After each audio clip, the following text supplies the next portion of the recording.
and welcome to the Hidden Pixels podcast, a show highlighting those gaming stories you might have missed on your first playthrough. I'm your host, Sebastian Azaro. On this episode, we're diving deep into the thick lore of Bethesda's The Elder Scrolls. As many of you know, this is a fantasy series consisting of many games that tell the various epic stories in the land of Tamriel. In this world, different factions of humans, elves, orcs, and other magical creatures have all coexisted for years. And the stories consist of everything you'd expect in an awesome fantasy series. Fierce warriors, political intrigue, and a whole lot of tales and legends. For today's story, we head to Tamriel's wintry, mountainous northern region, Skyrim. Centuries before the games take place, only elves lived in this area. Humans didn't settle here until a man named Jeek sailed from abroad to this snowy region and started a loose alliance with those elves. Eventually, Jeek was betrayed by the elves and exiled from the new land. We pick up the story years later when Jeek returned to Skyrim with an army and looking for revenge for this betrayal. Let's dive in.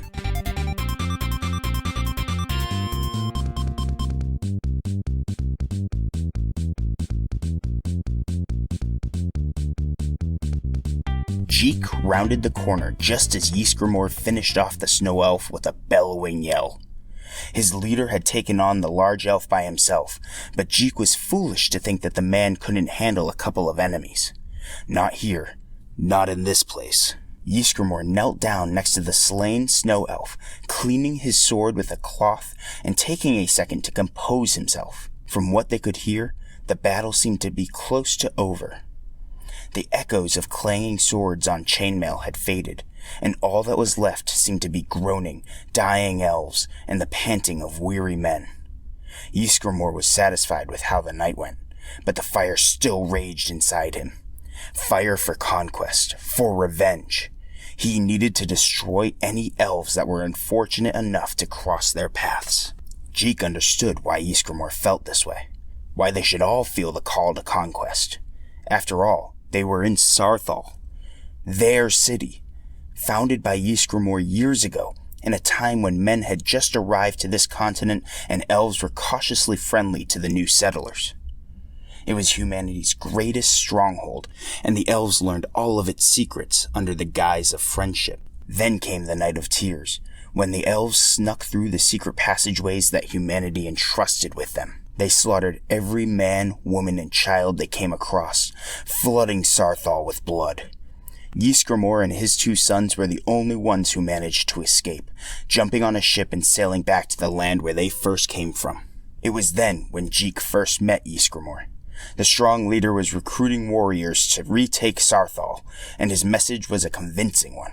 Retake our city, avenge our fallen families, destroy the murderous elves who took it all from us.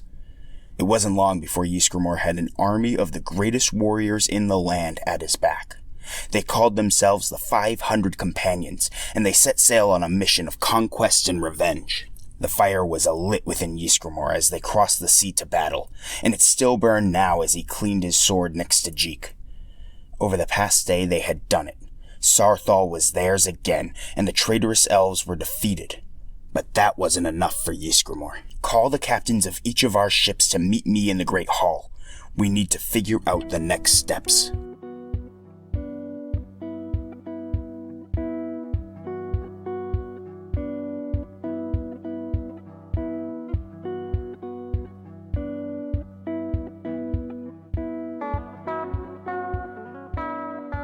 They met in the musty, half-ruined Great Hall. Two of the walls featured gaping holes from the battle, and a few warriors were separating the bodies of the elves and men into two piles. A large table dominated most of the room, and the captains of each of the longships that made the journey were present. Some were still nursing wounds, others were new faces taking the ranks of their deceased captain. They were all silent, wondering what the next steps would be, when Jeek strode into the room and took his place at the head of the table. He commanded everyone's attention, not just through his rank, but through his presence and demeanor. He was a natural leader of men in the truest sense of the term. He sat down, and his captains did the same. The Snow Elves are defeated and Sarthal is ours. A roar of cheers went through the hall as the captains banged on the table in celebration. Ysgramor rose his hand to quiet the group. Although that's true, I ask you brothers and sisters to look around. Look at the destruction, the ruin. Those despicable creatures have sullied any hope of resettling our once capital city. They do not populate Sarthal, but now neither can we. You have all fought as the warriors I knew you were.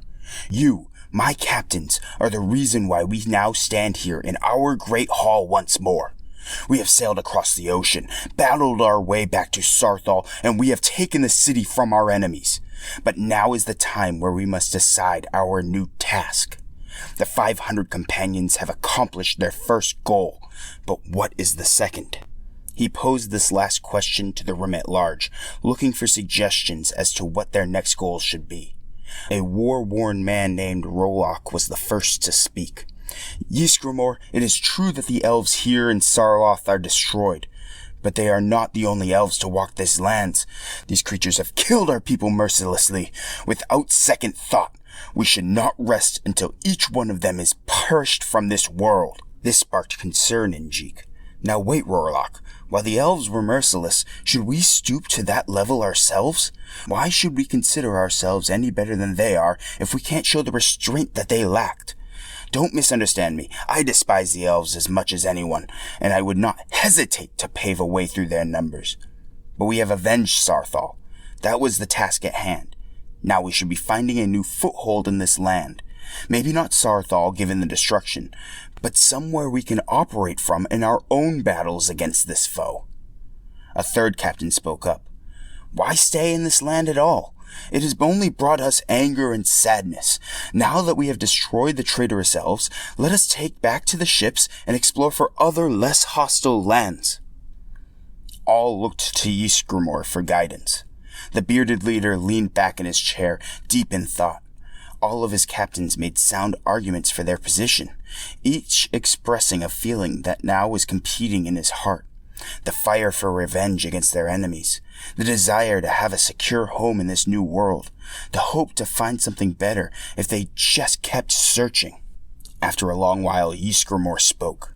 You are my circle of captains, each commanding a crew of strong, fierce warriors. Each of you know what is best for your crew, but none of those choices make sense for the whole of the 500. Therefore, each of you is free to decide what to do for yourselves. You have fought valiantly for Sarthal, and this freedom is my gift to you in return. While we remain the 500 companions in name, each crew can go their separate way in this new land. The captain sat in a stunned silence for a moment before Jeek spoke. Breaking up the 500? Are you sure this is what you want, Ysgramor? I don't mean to question, but after our success here, our numbers could be a boon in whatever goal we set. True, but you have earned this right. I will lead my crew eastward, as that is where the majority of the elven settlements lie, and I still have a thirst for their blood. They have murdered my kin, ruined any hope of my peace in this life.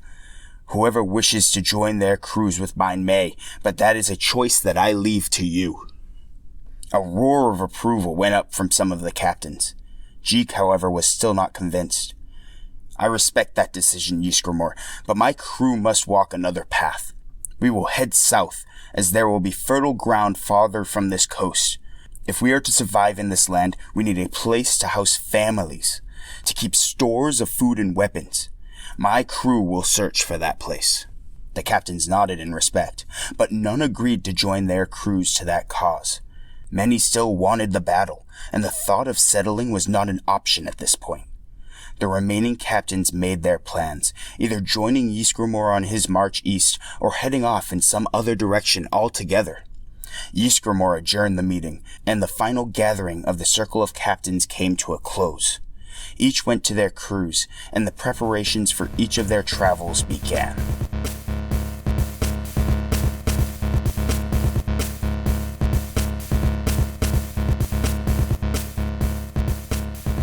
"22 warriors.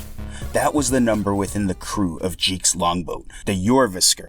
They had set out 2 days ago against the harsh, snow-covered winds of this new land, their heads up and ready to find a less hostile environment to settle. And if they killed a few elves along the way, even better. Jeek wouldn't mind bashing a few skulls in after that meeting of the Circle of Captains. He thought at least one other crew would join them in their search for a new place to settle, but it just wasn't the case. He respected the other captains' decisions, but that didn't mean he had to be happy about it. Well, at least he had his crew. Jeek kept a small council of advisors, much like Ysgramor and his circle. There were Menro and Manwe, two of the finest shipbuilders Jeek knew. They had built the Jorvisker, and now the whole crew carried the timbers with them in their stores. They may one day need the wood to rebuild a ship or some sort of shelter, and Jeek was glad to know that Menro and Manwe's know-how would be there. Then there was Tisnal and Tyr, twin brothers who couldn't have been more different. Tisnal had a tall, muscular build and was Jeek's finest fighter. He was the epitome of a wild warrior, but his brother was the complete opposite. Short and portly, with his large gut hanging low over his belt. Since he was devastatingly powerful up close and tended to be quick with anger, none had the gall to mention his weight in front of him. And then there were others, Brunel and Vust and Clu and Yonder the Tiny, who wasn't even 5 feet on a good day, but was the best scout of all the 500 companions. Jeek knew that he had skilled men and women with him, and more than made up for their small number. He gained hope that they would find a home to settle. It was Yonder the Tiny who found the small gap in the massive mountain chain that blocked their access southwards. It was a day's march southwest from Sarthal, but it was a clean pass with a short descent. Jeek took heart as they were much more likely to find hospitable land south of the mountains than in the snow-covered tundra they currently crossed. They trekked in the direction that Yonder guided them, and soon they were facing the pass. It was like a hole carved straight through the mountain, with little protection from what could be waiting for them on the other side. Jeek halted the crew before they marched under the pass, a feeling in his gut bubbling. Tisnal pointed out footprints in the snow, already heading through the pass, and there was a series of hushed, echoed voices on the wind. Jeek had a bad feeling about this. He gathered the crew around him to think this one out. The plan they developed was simple. Instead of blundering through the pass, they would send Yonder through. He was the fastest out of all of them, and if anyone was waiting on the other side, he could escape with ease. He would lure any potential ambush back through the pass to this side, where the rest of the crew would be waiting out of sight. The crew agreed. They would ambush the ambush. Jeek and the rest of the warriors flanked the sides of the entrance on the north side as Yonder took a deep breath and entered the pass. He clung to the shadows of one of the walls, making no noise as he snuck to the southern gap. The voices on the wind were getting louder as they took the form of a whispered argument. Yonder couldn't make out the words, though. The scout soon made it to the exit of the pass, and the hushed argument was continuing. Yonder realized why he couldn't understand the words. Elves, speaking in their natural gibberish. Jeek had been right. There was an ambush, but how many were waiting for them? Yonder needed to assess the situation, his natural scouting demeanor taking over. He stayed in the shadows and invisibly crept to the exit of the pass. Although he could only see one side of the exit, he could make out at least 30 elves feebly hidden among the foliage. He assumed there were just as many on the other side. Now came the moment of truth. He had to get all of them to follow him back through the pass. He walked confidently out of the shadows, using all 4 foot something of his body to project his voice. "This way, everybody! We've made it through!" Then, making an exaggerated show of spotting the elves, he cried out again, "Wait! Elves! An ambush! Retreat! Back through the pass!" And with that, he rushed back up the pass. A huge roar erupted from behind him as the elves took the bait. They chased after him, swords drawn and ready for battle. Yonder hustled as quick as he could, hoping that Jeek and the crew were ready for him. The elves were right on his heels as he shot through the northern entrance of the pass, but the roars of the elves turned to screams and moans as Jeek and the rest of the crew collapsed on the unprepared elves from both sides. Using the pass entrance as a choke point, the outnumbered warriors made quick work of the elves. Limbs flew and bodies piled up as the now dwindling elves tripped over one another in their confusion. After a few brief and bloody moments, the only elves left were the select captives Jeek decided to spare. His wits and cunning had saved the crew from probable destruction without losing a man.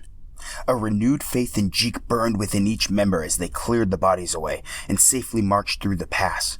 They had made it south of the mountains, and they were going to find their new home.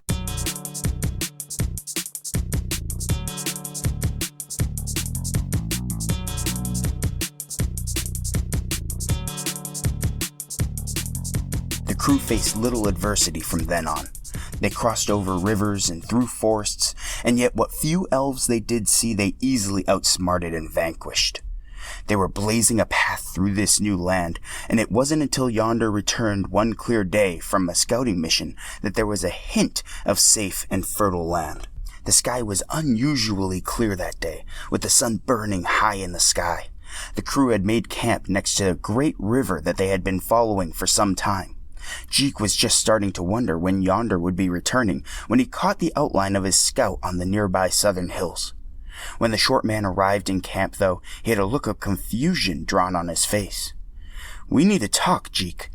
What he described seemed fantastical. It had to have been some sort of trick or illusion cast by the elves. Jeek had to see it with his own eyes. It was just too much to believe. The whole crew followed Yonder up to the top of the hill to take in the view.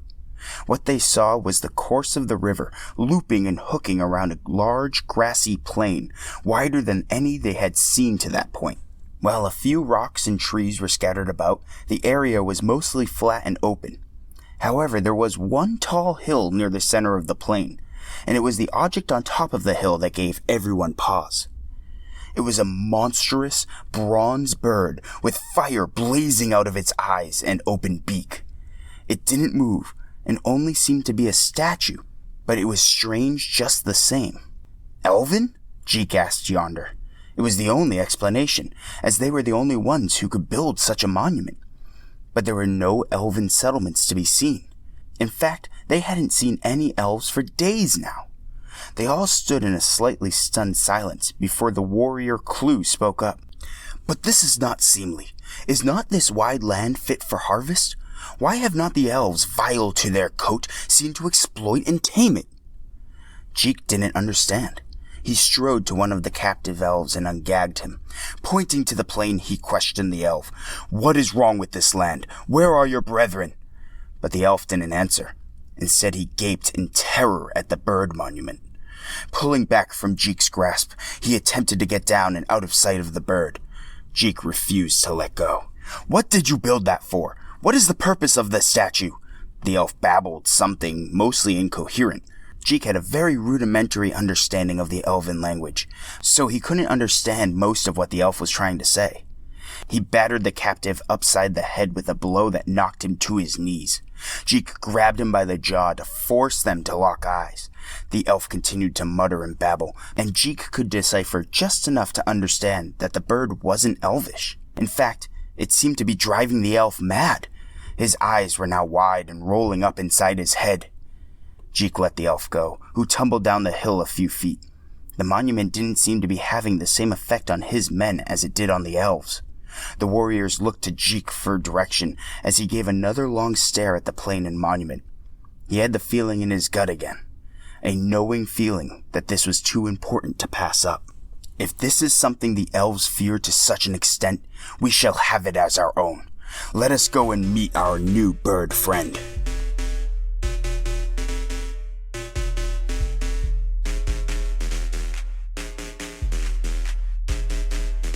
The bird was that much more impressive up close. It was completely made of bronze and burned with the brightest flame. At the base of the monument there was a pile of ash and soot, which showed that at one point it was a forge of some sort. The whole thing stood upon a tall edifice, which the crew soon found was hollow.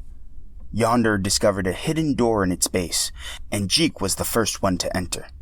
Inside was dark and cool, leading to a round, hidden room. In the center of the room stood a basin filled with water, with 3 small pedestals surrounding it. Jeek was intrigued by the room, and while the whole crew examined it, they couldn't determine its purpose. Still, it would be good for meetings and discussions of the future. Jeek called the whole crew back to the foot of the monument. They needed to take stock of what they were to do next. Manwë and Menro, the shipbuilders, spoke first. Instead of exploring the monument, they had searched the lands near the river. It's probably the most fertile area we've seen since we set off. It's a good land for farming and could produce a bountiful crop if we were to till it. Jeek thought for a second, before questioning the group at large. And the bird? What do we make of that? Yondor was the one to reply this time. Well, the hidden room is useful, but the main purpose seems to be the forge.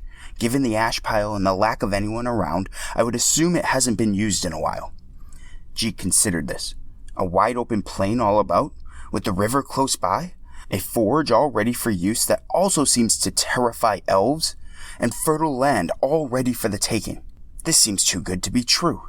And for the first time since they set out, he laughed a deep and hearty laugh. The crew joined in, understanding that against all odds, with paltry numbers and in a hostile land, they may have just done it. They had founded a land to settle. They could gain a foothold and build anew. They took the first step to building their new home.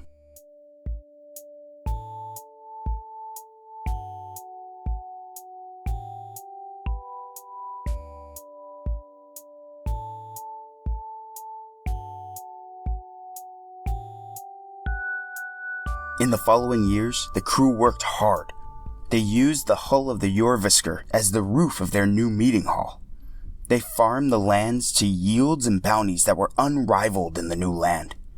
The bird not only protected them from elven invasions, but also became known as the Sky Forge, and the weapons it bore were unmatched in battle.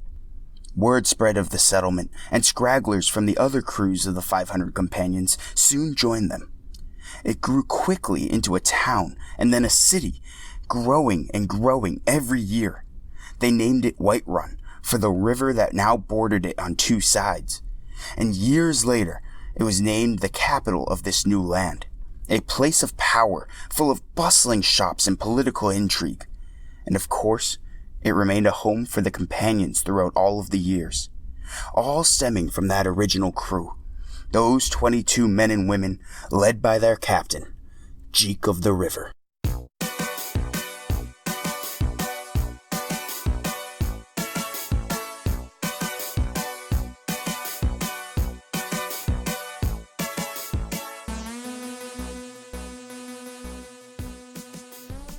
Instead of my usual monologuing at the end of the show, I want to give a huge thank you to Tom for letting me join his episode last week. If you are interested at all in today's story, check out his show, The Elder Scrolls Lorecast. And if you're more of a Fallout guy or girl, he's got a show for that as well, The Fallout Lorecast. Both are amazing deep dives into the lore of these series. Seriously, it's essentially the best crash course on the background of these games you can get out there, as Tom is breaking down topics like Daedric Princes or Vault-Tec history in easy-to-understand segments. The link to his website is in the episode details, so definitely take the time to go check it out. You won't be disappointed. As for us at Hidden Pixels, let me know what you thought about the interview. It's usually a one-man show around here, but let me know on Twitter or Facebook if the segment worked, and we can try it again sometime soon. Next episode, we're headed to my personal favorite game series of all time, The Legend of Zelda. The Hero of Time awaits you, so make sure you subscribe. And as always, thanks for listening.